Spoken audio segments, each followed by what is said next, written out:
Hello friends नमस्कार जय Jagannath Somesh academy को आपको स्वागत। देखंतु आज कथा है सुभद्रा योजना एक गुरुत्वपूर्ण तथ्य उपर। सुभद्रा योजना कटिबा जाऊँगी किसी हिताधिकारी ना क्यों मानकर कटो आपण मन तो सन्देह थी जो मान कटो से चारि चकिया जान थी कि 3 एकड़ अधिक जमी थी से बाउल पाई से मानकर हिं कटिबा जाऊँगी सुभद्रा योजना।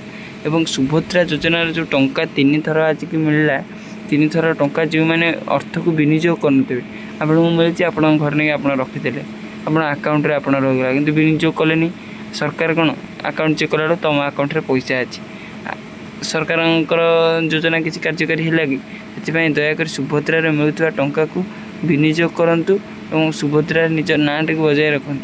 सुभद्रा योजना ना कटिगले आप बहुत बहुत असुविधार सम्मुखीन होगा पड़ो। दयाक ये कम करूँ ना उठी टंका को ये जो मिलता टंका को किसी अर्थ विनियोग करूँ। सरकार आपण निमंते योजना करदी कार्यकारी न करेंगे तो केमती हम। Thanks for watching. जय जगन्नाथ जय जगन्नाथ।